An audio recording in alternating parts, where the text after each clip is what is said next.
Soledad, muchas gracias por estar aquí en Noticias 24. Gracias por la invitación. Primero me gustaría conocer cuál es su evaluación respecto a cómo ha actuado, cómo ha reaccionado el gobierno ante los problemas que está atravesando Venezuela, puntualmente también con lo que ha ocurrido ahora último en que el Tribunal Supremo asume las funciones del Parlamento. Escuchábamos recién a la presidenta Michelle Bachelet y ustedes además se reunieron con el ministro subrogante de Relaciones Exteriores. Bueno, yo creo en primer lugar que la situación de Venezuela es gravísima. Se ha producido un autogolpe de Estado. El hecho de prácticamente disolver el Parlamento deja a un país sin el goce de algo fundamental de una democracia como es la separación de los poderes del Estado. Cuando no hay Parlamento no hay democracia. Y es un asunto tremendo que se une a la crisis económica y humanitaria que está viviendo Venezuela, que hemos visto por los medios de comunicación y por los contactos que tenemos en Venezuela, son extraordinariamente graves. Por ende, a nosotros nos parece que la reacción del gobierno de llamar a informar a nuestro embajador en Venezuela es un buen punto de partida, lo cual debe ser seguido de acuerdo a lo que ocurra en Venezuela, con medidas que tiendan a buscar con el resto de los países del continente y también, por no decirlo, del mundo, un apoyo a Venezuela a fin de que se pueda restablecer la democracia, se puedan llamar a elecciones. Este año hay elecciones de alcaldes y gobernadores en Venezuela y se convoquen a elecciones. Es la única salida democrática que nosotros esperamos podamos conseguir fruto del apoyo de distintos países de la comunidad internacional para estos desafíos. De acuerdo a su experiencia como ex canciller, ¿hubiese esperado una condena más enérgica de parte del gobierno chileno a lo que pasa en Venezuela? Me refiero incluso a situaciones anteriores. Mire, yo creo que hay que reaccionar muy firme con Venezuela. En primer lugar, hay que recordar que Venezuela fue un país extraordinariamente solidario cuando en Chile se vivió la dictadura. A mí me consta que Venezuela fue un país que acogió a los chilenos y chilenas de una manera extraordinariamente generosa, no solamente permitiendo que fueran, sino que a su vez posibilitando que pudiesen vivir en lugares idóneos, pudiesen trabajar, ya sea personas modestas que se fueron al exilio o intelectuales en donde encontraron espacio en las universidades, etc. Entonces, cuando un país está viviendo, un país amigo, muy amigo de Chile, que tuvo este gesto, está viviendo el drama que hoy vive, lo menos que se puede hacer es solidarizar con ese país y realizar todos los esfuerzos que sean necesarios para restablecer el cauce democrático en Venezuela. Además, creo que es fundamental que nosotros permanentemente en nuestra política exterior estemos por la democracia y por los derechos humanos. Son principios que están en nuestra política exterior y que debemos siempre fortalecer. Claro, por eso le pregunto si acaso usted evalúa de manera positiva lo que ha sido la actitud del gobierno hasta antes de este hecho. Lo digo porque en general en los comunicados, si uno los revisa, muchas veces están más bien orientados al llamado al diálogo, más que condenar las decisiones que se toman en ese país. Sí, yo diría que la Cancillería confió mucho en la posibilidad del diálogo, lo cual es siempre muy valorable. Yo también lo valoro, los llamados a diálogo, y ojalá estos se hubiesen cumplido. Recordemos que el presidente Maduro en su momento llegó a acuerdo con la oposición, cosa que no se concretó con posterioridad, no se hizo el referéndum revocatorio, y siempre los llamados a diálogo son fundamentales. Sin perjuicio de ello, lo que ocurre el día de hoy, ya no es posible que uno diga dialoguen. Desde luego los parlamentarios no tienen en este momento en Venezuela, desgraciadamente, ninguna voz. Recordemos que Maduro obtuvo una derrota electoral y por eso su interés de acallar al Parlamento. El Parlamento está conformado en su gran mayoría por parlamentarios de oposición al gobierno. ¿Con qué sensación quedó después de esta reunión con el ministro subrogante? ¿Efectivamente se está evaluando esta posibilidad de retirar de manera por lo menos permanente al embajador? Yo quedé con la sensación de que van a realizar todas las acciones tendientes a que la comunidad internacional tenga una reacción muy fuerte, muy sólida, tendiente a recuperar la democracia en Venezuela. Y eso me parece bien, pero hay que mantener esa firmeza. Hay que lograr que realmente podamos contar con un apoyo decidido pedido a Venezuela, al pueblo venezolano, pueblo amigo nuestro, país tan solidario con nosotros, que lo menos que podemos hacer ahora es estar junto a ellos. ¿Qué puede influir en que no se pueda mantener esa firmeza? ¿Coinciden, tienen la misma evaluación todos los partidos de la nueva mayoría respecto a lo que está pasando en Venezuela? No lo sé. Yo no he leído las reacciones que han tenido los diferentes partidos políticos, pero la democracia cristiana no se pierde. Emitió ayer un pronunciamiento muy claro, muy tajante respecto de lo que ha sido nuestra posición permanente en materia de relaciones exteriores. Por eso estuvimos los 3 ex cancilleres de la democracia cristiana y faltó solo Carlos Figueroa, que tenía un compromiso. Claro, es que coincide que los ex cancilleres son todos de la democracia cristiana. No. O sea, los que estaban hoy Hoy día fuimos con la presidenta de la democracia cristiana, los 3 ex cancilleres demócratas cristianos. Y yo creo que eso es muy importante por cuanto dentro de nuestro partido hay una sola voz respecto a este tema. Claro, pero para quienes están en el gobierno esto incluye a la nueva mayoría. Por eso le pregunto si acaso todos los partidos estarán en la misma línea. Ojalá. Porque eso puede incidir finalmente en la actitud que pueda tomar el gobierno frente a lo que está pasando en Venezuela. Sabemos que en ciertos sectores de centro-izquierda sienten simpatía por lo que es el modelo que se aplicaba en Venezuela y eso tal vez puede incomodar o puede hacer más difícil que se planteen críticas a lo que está pasando en Venezuela. Nosotros vivimos una dictadura y de los que más sufrió la dictadura fueron precisamente personas que militan en partidos de izquierda, también en la democracia cristiana. Tuvimos nosotros muchos exiliados, de hecho en Venezuela don Jaime Castillo, don Claudio Huepe, etcétera. Tuvimos muchos chilenos nuestros de la democracia cristiana exiliados en Venezuela. Pero, insisto, la mayor cantidad de los que se fueron a Venezuela y obtuvieron la solidaridad de ellos fue precisamente personas que pertenecen a los partidos de izquierda. Yo espero que exista una reacción muy firme, porque lo que ahora ocurrió es un quiebre democrático. Es un quiebre democrático. ¿Qué pasaría el día de mañana y qué esperaríamos nosotros el día de mañana si algún presidente futuro disuelve el Congreso? ¿Qué esperaríamos nosotros de la comunidad internacional? Nosotros esperaríamos solidaridad. Y eso es lo que nosotros queremos lograr de otros países también, tanto de la región. Bueno, ya se ha pronunciado la Unión Europea para los efectos de presionar a Venezuela para que vuelva al cauce democrático. ¿Esperaría entonces ustedes esa reacción de los otros partidos? Lo pregunto porque, por ejemplo, en el Frente Amplio ellos ya han manifestado una condena a lo que está pasando en Venezuela, no han habido ambigüedades en el modo al menos de plantear, hemos visto ahí los comentarios de varios representantes de ese sector cuestionando lo que está pasando en Venezuela a raíz puntualmente de lo que ha ocurrido con esto de que el Tribunal Supremo asuma las funciones del Parlamento. O sea, reconocen que aquí hay un hecho que va hacia otro paso diferente, que atenta contra los principios democráticos. ¿Falta esa misma actitud respecto a los otros partidos de la nueva mayoría? Yo espero que la reacción de todos los partidos de la nueva mayoría sea de condena a lo que ha ocurrido en Venezuela. Espero que sea de condena y firme, sin ambigüedades, sin buscar justificaciones ni atribuir responsabilidades a otros. Aquí el presidente Maduro, a través de un tribunal que está conformado fundamentalmente por personas que adhieren al chavismo, han tomado esta decisión. Y eso me parece a mí gravísimo. Ahora, ¿cuál es el camino para solucionar esto? Sabemos que casi todos coinciden en que las elecciones podrían ayudar a descomprimir la tensión, el conflicto que ahí se atraviesa. Pero vemos, por lo menos en la actitud del gobierno venezolano, ninguna señal que indique que vayan a adoptar ese camino. ¿Cuáles son los mecanismos que le quedan al resto de los países para tratar de incidir en esa solución? Bueno, yo creo que la aplicación de la Carta Democrática de la OEA, que lo ha pedido su secretario general Luis Almagro, es un buen estímulo para apoyar en esta dirección. El hecho de que un país comience a quedar aislado de la comunidad internacional no es un hecho menor. Recordemos lo que ocurrió en Perú hace algunos años atrás con lo que pasó con el expresidente Fujimori. El expresidente Fujimori en un momento determinado desarticuló al Congreso Nacional y yo recuerdo haber estado en ese momento como canciller de Chile en la OEA y el rechazo que este obtuvo y luego la comunidad internacional lo obligaron a reaccionar.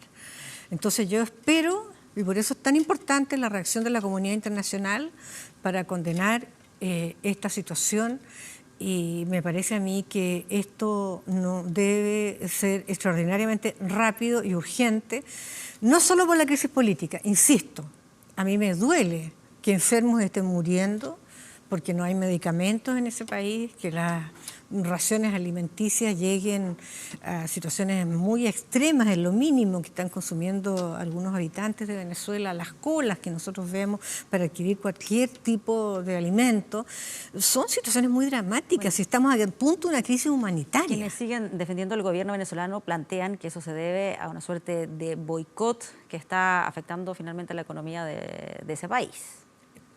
Yo creo que es difícil, a través de la búsqueda de factores externos, no condenar lo que está pasando en Venezuela.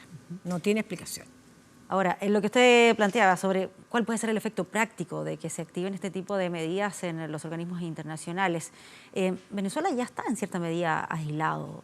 ¿Podrá realmente tener un efecto en ese país, o al menos en el gobierno, para que vayan a zanjar el tema o que esto se vaya encaminando por ese camino, por ejemplo, de las elecciones? Yo espero que ocurra. Yo creo que la presión internacional, no solamente la OEA, ya se ocurrió en la Unión Europea, puede darse a nivel de Naciones Unidas, va de alguna manera presionando de una manera muy fuerte a un presidente. Y si un presidente al mismo tiempo ve la polarización de su país, ve que va quedando aislado con una escasez de alimentos.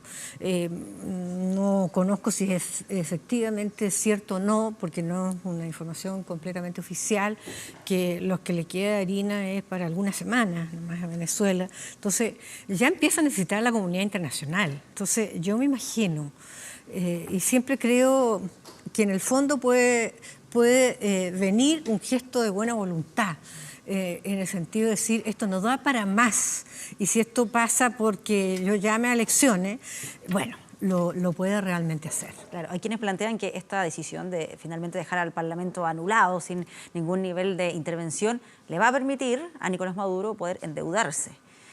Porque se supone que la oposición estaba ahí bloqueando, impidiendo que ocurriera aquello. Entonces, tal vez podría tener un efecto económico que le diera una suerte de desahogo al país. No sé qué le va a prestar. En estas circunstancias, no sé qué organismo pueda prestarle apoyo económico a Venezuela en las condiciones de crisis que está viviendo, y menos tratándose de una dictadura. Ahora, estamos hablando de cuál es el grado de influencia que pueden ejercer los países, la comunidad internacional, para provocar un cambio en Venezuela. ¿Podría esta situación puntual que está ocurriendo, esta decisión, insisto, del Tribunal Supremo de asumir las funciones del Poder Judicial, asumir las funciones del Legislativo, provocar también una reacción interna, es decir, un quiebre, una fractura dentro del mismo gobierno? Lo digo porque Luisa Ortega, fiscal general, sí, hoy se ha atrevido a cuestionar las decisiones de su propio gobierno. Bueno, eso refleja las declaraciones de la fiscal venezolana, siendo ella chavista, refleja que al parecer tampoco están tan unidos los chavistas en torno a Maduro. Por lo menos las declaraciones de la fiscal así lo reflejan. Y eso sería también una situación, bueno, que genera efectos bastante complejos para Maduro. Espero que todo este conjunto de hechos vayan motivando a la decisión de una salida democrática. Eso es lo que me interesaría y estimularía como país para que lo logremos también a nivel internacional. ¿Cuál es el mayor riesgo? ¿Que intervengan las Fuerzas Armadas? Que intervengan las Fuerzas Armadas. La intervención de las Fuerzas Armadas en cualquier país no son una solución. Y en segundo lugar, una crisis política que redunde en un enfrentamiento entre los venezolanos sería un efecto demasiado dramático que también espero que no ocurra. En cierta medida, ¿se puede hacer también una evaluación de que esto, o hasta dónde ha llegado la crisis en Venezuela, es una suerte de fracaso de los organismos internacionales? Yo creo que Luis Almagro, de la OEA, ha sido extraordinariamente valiente. No olvidemos también quién es Luis Almagro, porque seguramente ya han salido algunas declaraciones de miembros del gobierno de Maduro señalando que esto es fruto de un complot internacional de derecha, etcétera, etcétera. Recordemos que Luis Almagro fue el canciller de extrema confianza del presidente Mujica de Uruguay. que todos sabemos que fue un presidente y es un hombre de izquierda. Luis Almagro también lo fue, y fue precisamente el presidente Mujica quien postuló a su canciller, Luis Almagro, para que asumiera en la OEA, de manera tal de que esto no se interprete como una movida de X tipo de gobierno o X tipo de grupos de países. No, aquí viene del secretario general de la OEA, que ha actuado con extraordinaria firmeza y se ha llevado todo tipo de epítetos de parte de Venezuela, como también, entre paréntesis, lo han llevado nuestro canciller, nuestro subsecretario y cualquier persona que ha decidido alzar la voz respecto de Venezuela. No recibe críticas que son completamente justificables, sino que recibe descalificaciones, que no son las que se deben manejar en el ámbito diplomático. Claro, de hecho, nuestro país ahí fue bien criticado de parte del gobierno de Nicolás Maduro en el momento en que se cuestionó la detención de Leopoldo López. Así es, ahora, así es. Pero en términos concretos, lo que se refiere a la actitud de la OEA, pese a que su líder haya sido tan crítico de manera constante a lo que está pasando en Venezuela, en términos prácticos no se ha traducido en mayores cambios ni tampoco en poder avanzar en un camino al menos pacífico para que se solucione el conflicto.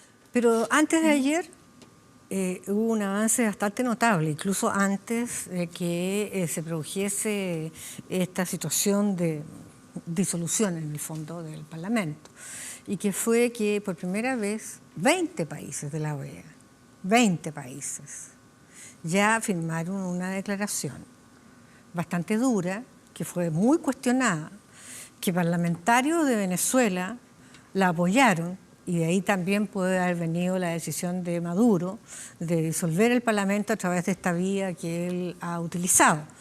Entonces, en un comienzo Luis Almagro estaba un poco solo, sin apoyo mayor de otros países. Hoy tiene 20 países, y después de lo sucedido el día de ayer, yo creo que pueden haber más países que condenen un hecho de este tipo. Sí, hasta antes de esta decisión del Tribunal Supremo, ¿a qué atribuye esta reticencia que tenían algunos países de tomar una actitud más crítica de lo que estaba ocurriendo en Venezuela?